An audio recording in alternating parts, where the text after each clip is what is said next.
like a 3-year-old. Right. Um, you got to watch it really closely. Otherwise, it's going to do something stupid.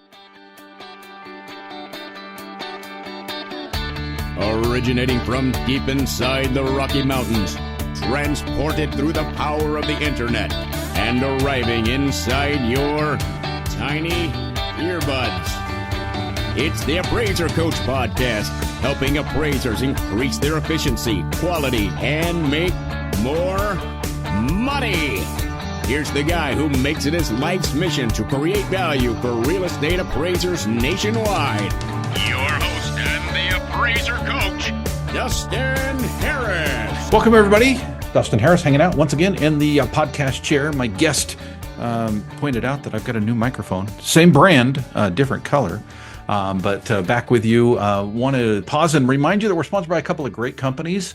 Of course, OREP Insurance, my favorite E&O. I've used them all, folks. I love the brokerage at OREP. You will as well. Check them out by going to their website at orep.org. And we are sponsored by TrueTrax. TrueTrax is a program by True Footage. You can go to truefootage.tech to find out more on helping you to utilize data to, help your appraisal report to show nonlinear time adjustments and all kinds of things regarding the neighborhood. Check it out. Very, very cool stuff.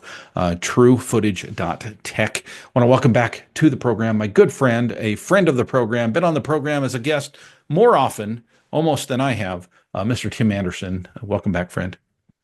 Dustin, thank you. How are you? I am well, my friend. I was able to hold my new grandbaby for a couple hours yesterday. We're recording this on a Monday and had a lazy Sunday afternoon with my grandbaby. And so I am flying high, my friend. How are you? Oh, well, that's great to be with your kids like that.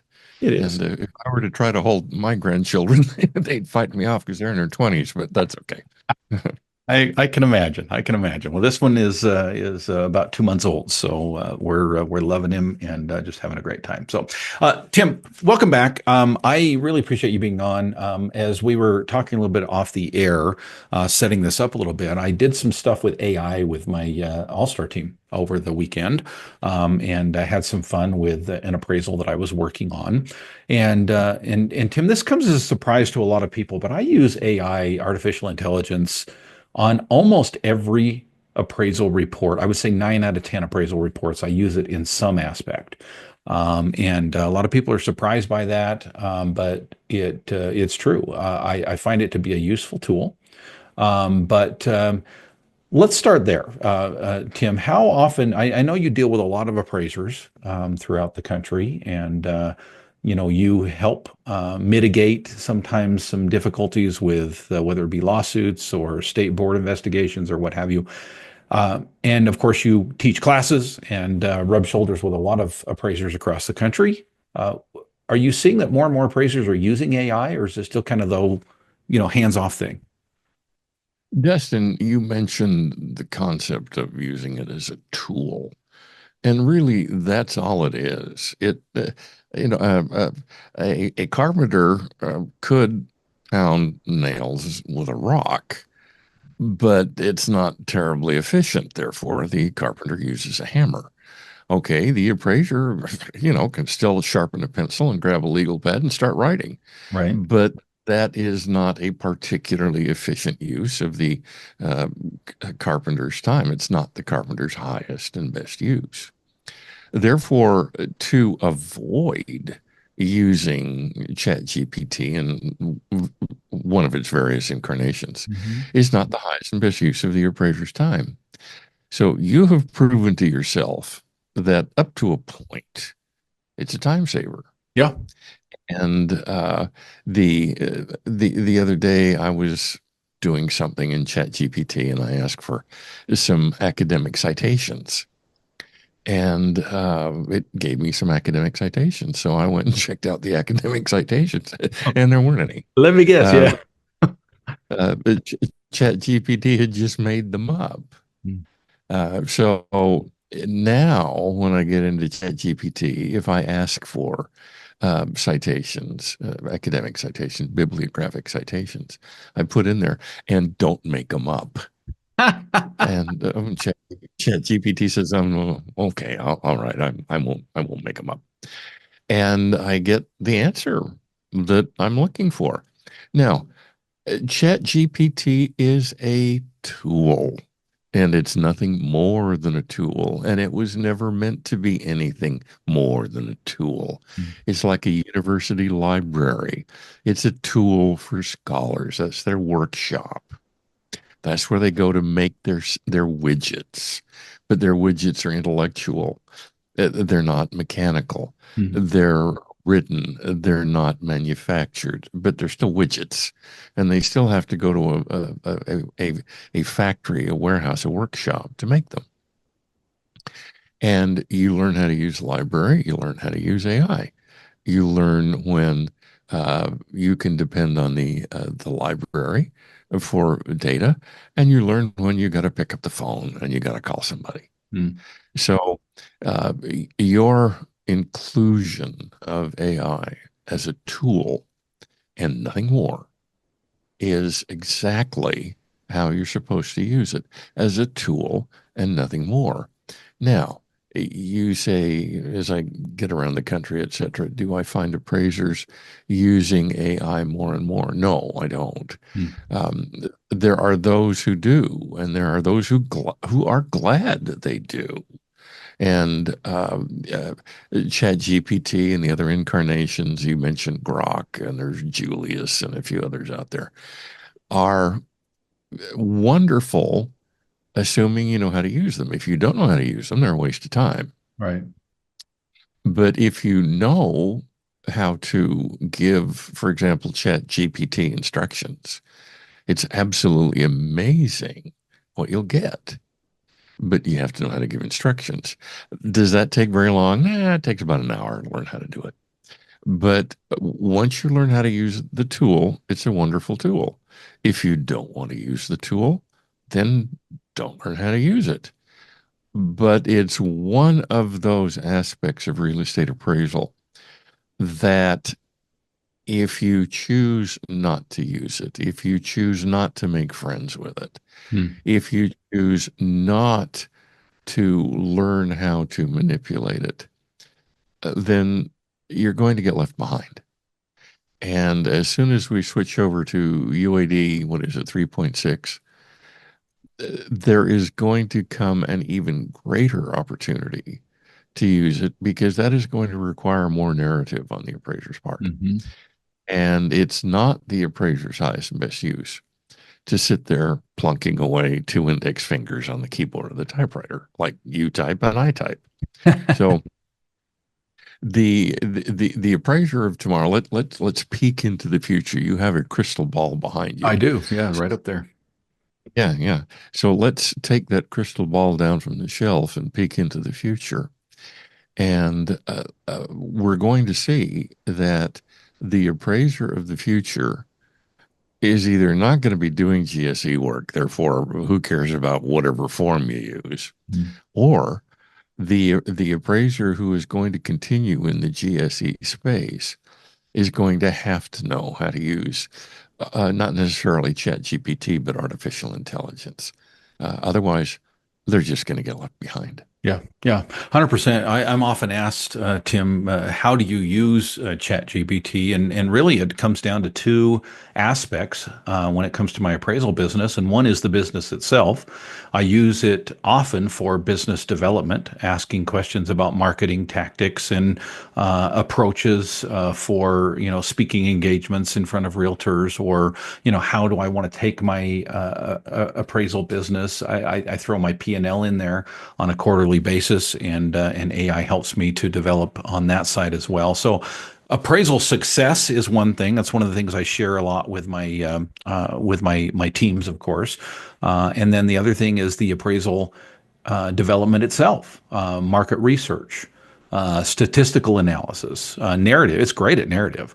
But I do want to tell you a quick story, Tim, because I think this brings up another or kind of emphasizes what you're saying with regard to a tool and whether or not we can trust that tool to do the job.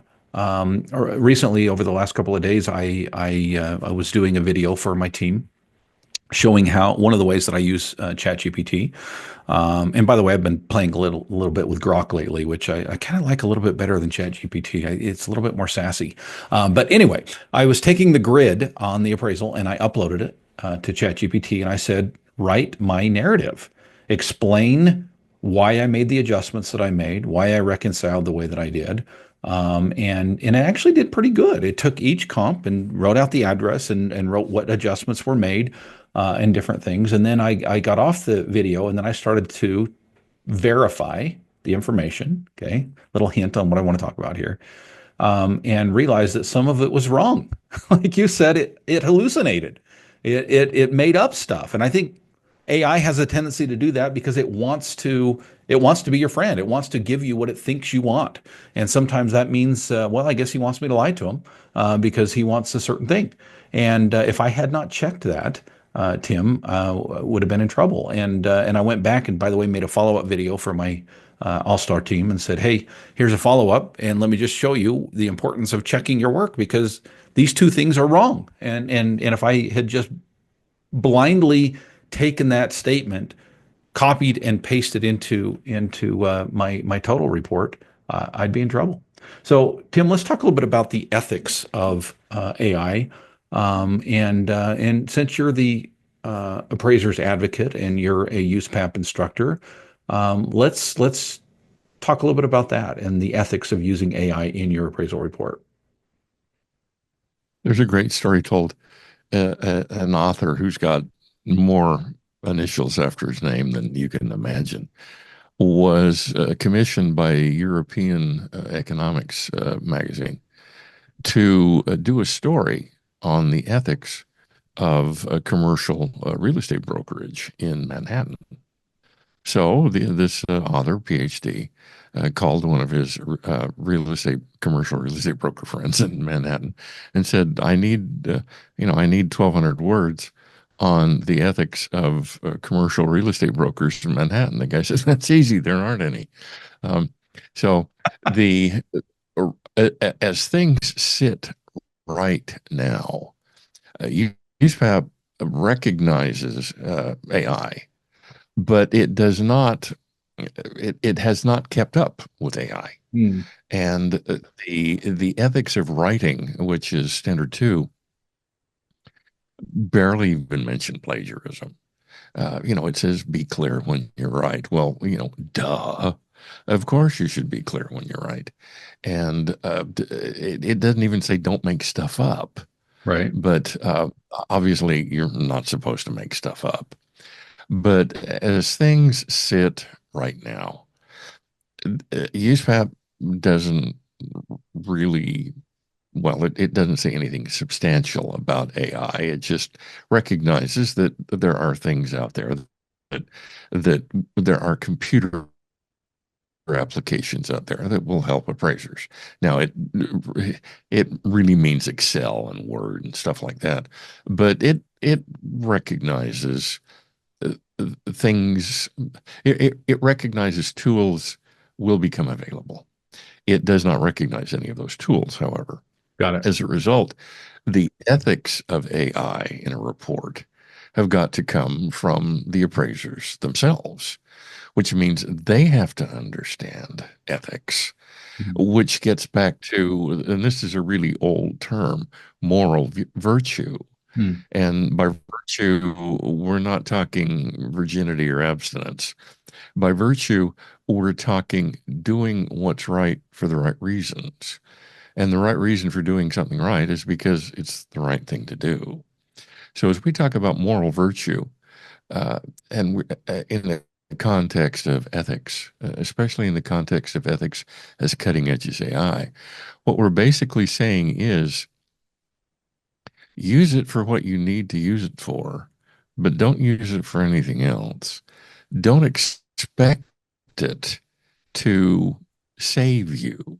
That's your job. Expect it to help you. But is it going to pull your ass out of a sling when your ass is in one? No. The virtue is don't get your ass in a sling in the first place, and use it as a tool to prevent such a batocle placement. Mhm. And we will we will need to talk about plagiarism. We will need to talk about proper attribution, etc. But at this point, if you're going to use AI, Dustin, go ahead, jump all over it. Use AI how you want to. But remember, it's thrilled to death to get you in trouble if you don't want. It's like a 3-year-old. Right. You got to watch it really closely. Otherwise, it's going to do something stupid. Yeah. It's a great analogy, Tim. When we get back, I want to talk a little bit more about the USPAP side of things, even though it may not mention it specifically. There's a couple things that I want to bring up specifically. But first, I want to kind of dovetail a little bit on what Tim said there about a tool, but you are still the appraiser. He could not have described TrueTrax any better. TrueTrax, of course, is a sponsor here, and it is a new program put out by True Footage that takes a vast amount of data and allows us to modernize with the GSEs. And what I mean by that is there's some new things out with Fannie Mae specifically about using nonlinear time adjustments, explaining the and picking your neighborhood boundaries a little bit better. Folks, sometimes we're flying blind without these great tools. And I'm telling you that TrueTrax, I've been through several of their demonstrations, and I'm very, very impressed. In the end, however, the appraiser is still in charge of what goes in that report and what you do with that data. Folks, check it out. Check out one of their demo videos. And if it's for you, great. If it's not, move on. But I can tell you that for me, it is an amazing program that does amazing things. TrueTrax can be found at truefootage.tech. That's truefootage.tech. We are, of course, sponsored by OREP Insurance. One of the great things about OREP Insurance, folks, is their education. And it is a bonus part of being a part of the OREP team. Meaning, if you are a client of OREP, you receive free CE every year. One of the great teachers there, of course, is the one and only Tim Andersen. Teaches at least one course, I think maybe two, Tim, I'm not sure. But great education, folks, for free, simply because you are part of the OREP team. If you're with any other E&O out there, check them out. Just go to their website, check out the benefits tab and the education side at orep.org. That's OREP.org.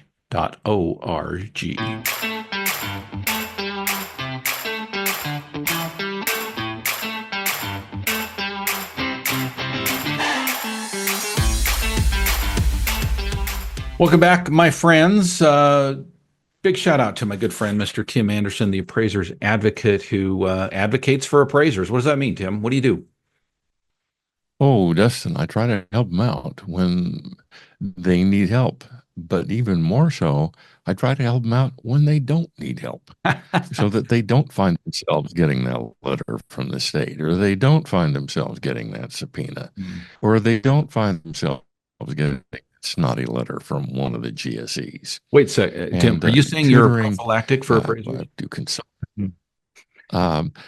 I could take that straight line, Dustin, in numerous directions, none of which would work on a family show.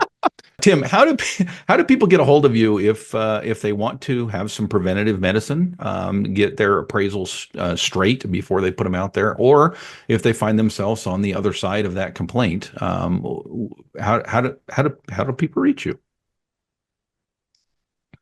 Dustin, right now, my email address is tim@theappraisersadvocate.com. Love it. Okay.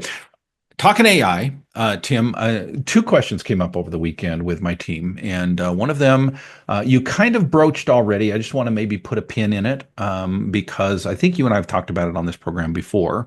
And it has to do with the credit that one would need to give or not need to give, as the case may be, in the report. In other words, to ask it bluntly, Tim, do I, if I use AI in my report, need to be USPAP compliant by on a certification page saying ChatGPT helped me with this report? Okay, does that have to be part of the certification page? No. Does it need to be somewhere in your report? Some kind of a disclosure, Dustin, yeah. For example, you and a couple of your kids have the goat farm hobby. Yeah. Right. If I you up and said, Dustin, where can I go to get more information on goat farms? And you'd say, well, go here and go there and talk to this person and write a letter to that person. And okay. And if I do all that, do I need to say Dustin told me to get a hold of person A, B, C, and D? No, I don't. Simply because all you did was lead me in the right direction. Whereas if I called you up and said, Dustin, I'm going to fly out there to Idaho in the middle of winter and freeze my tuchus off, and because it's 78 degrees here today, It's not. and I'm going to talk. Yes, it is, and talk to you about goat farming, and everything I got was from you. Then yeah, I would have to cite you as my source. That's just basic ethics. Okay, so if you're going to use ChatGPT and all you're going to do is use it as, say, for example, a check. You say, ChatGPT, take a look at my narrative here. Did I make any grammar errors? Hmm. Could I say this sentence a little bit better? And it spits out whatever it spits out. No, that does not need to be recognized because that's no different than calling your wife in and say, honey, does this sentence make sense? And of course, your wife will look at you and say, well, no, Dustin, it doesn't. You're an idiot. Yeah. Yeah. So, no, that doesn't count. But when you say, hello, Chat GPT, I need 1,500 words on making a time adjustment, and you use about 80% of what it puts out, then yes, you do need to recognize that you received help. And all you need to do is say something along the lines of the author recognizes ChatGPT in formulating the draft of the narrative discussing the comparable sales. And that's all you need to do. And I think what needs to also be emphasized, Tim, and you mentioned it earlier, is the fact that the appraiser ultimately is responsible for that report. No matter what tools you might use, no matter what data you might analyze, no matter what direction you might go, what experts you speak to, in the end, it's your signature, it's your license on the line, and therefore you need to take responsibility for it. Tim, one last question on AI, because again, this came up with my team. That there's a little bit of a lingering concern. Let's call it the USPAP ethics rule with regard to confidentiality. And I do this frequently, I take an appraisal report, I'll print it to a PDF, and I'll send it to ChatGPT, and I'll ask it to do something. Check it for errors, help me write my narrative, analyze, what I've done, whatever. Is there a question, Tim, about, and do appraisers need to be concerned about the ethics rule with regard to USPAP because I am quote unquote sharing data with this unknown AI entity? No. Okay. If you take a look at the confidentiality rule, it's very clearly oriented toward keeping confidential data away from other people who have no reason to have those data. Now, ChatGPT is not a person. Okay. Now, is it possible that ChatGPT could make a copy of what you wrote Hmm. and use it to train future versions of ChatGPT? Yes, it is. But the point is, it's used to train future versions of ChatGPT. It doesn't go, hey, everybody, look at this dumbass mistake Dustin made. So therefore, there's no giving anything up of confidentiality. Again, it's no difference than you handing it to your wife and saying, does this sentence make sense? Hmm. So the concept of confidentiality really doesn't, if you think about it from a purely residential standpoint. Okay, your client is JP Morgan and you're doing a house in Wyoming. Okay, what is it that's confidential? Hmm. I mean, the house is public record. I don't know what kind of public. I know Wyoming is not a disclosure state, but you got a copy of the deed. It doesn't talk about the consideration, but it talks about the sale. The individual counties are going to have data on the individual buildings. Anybody can drive down the street and take pictures. Um, the bedrooms, the baths, the heating, etc. That's probably all public record. Hmm. About the measurements are public record. Even if you measure it differently than the state of Wyoming does, that is not confidential, because that is a matter of fact. That house has how many square feet it has, whether you measure it, I measure it, XYZ County measures it, whatever, it's there. That's public record. That's not an issue. So, but the only thing, Dustin, that could be possibly confidential is you conclude it's got a functional obsolescence factor. Now, that is the result of your intellectual efforts. Right. Therefore, that is confidential. But remember, if something is confidential basically only if the client says it's confidential and it's not available from any other source. So the thing is, you can go to Google and you can type in the address, and you say, "Oh, it was appraised 18 months ago by an appraiser in Wyoming or Montana or wherever the hell Jackson Hole is," and that those data are public record because they're available on the internet. If they that's weren't, a pretty high bar. Not really, but the point is, we appraisers say, "Well, I can't tell you who my client is." No, there's nothing in USPAP that says that. That's not confidentiality. And obviously, we as appraisers don't get their financial data, so we don't have to keep that confidential. We don't get it. We don't know it. And do we have to keep the borrower or the buyer's name confidential? No, because it's not. The owner's name is of record, and the borrower's name, assuming it's the owner in a refinance, is of record. And the client has a copy of the contract. The broker has a copy of the contract. Title company has a copy of the contract. We've got a copy of the contract. And while we are not going to give out the details of the contract, that is confidential. But to say, yeah, Smith's selling it to Jones, and Smith is of record.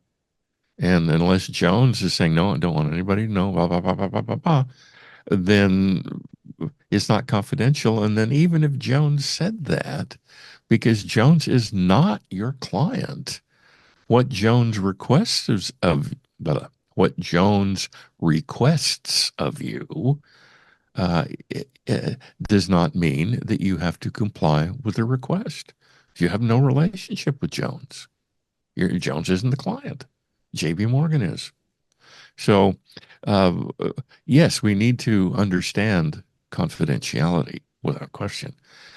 But in the same vein, we don't need to take it to ridiculous and silly extremes. Yeah. I love it, Tim. Thank you. You're always a wealth of knowledge, and really enjoy talking to you, folks. As we close off today, I'm going to let you in on a little secret. Very, very exciting announcement. I know that we've mentioned the TARE retreat, the Elevate Appraiser retreat that will be in beautiful Coors Gold, California, just outside Yosemite National Park in May 5th, 6th, and 7th of this year. And here is the landing page. You can get here by going to the Appraiser Coach website, waiting a few seconds. It will come up as a pop-up. Check it out. It is going to be an absolute amazing experience, both myself and Blaine Fyan. And here is the secret, folks. Little tidbit to add. We have added to the docket. Mr. Roy Meyer will be there all 3 days teaching some in-depth AI stuff for those that are in attendance. So, folks, if you are on the fence as to whether or not you're going to come to this, folks, this should cap it for you. I hope it does. It's the Elevate Appraiser Retreat, May 5th, 6th, and 7th in beautiful Coors Gold, California. And we will see you there. Thank you, Tim. One more time, how do people get a hold of you, my friend? Dustin, thank you. Tim at theappraisersadvocate.com. Thanks, everybody. You've been listening to the Appraiser Coach podcast with Dustin Harris. If you like what you hear, please give us a 5-star rating and post a short review on iTunes. For more in-depth insider information on how you can make more money as a real estate appraiser, visit theappraisercoach.com and sign up for the All-Star team today. Thanks for joining us. And now, get out there and create some value.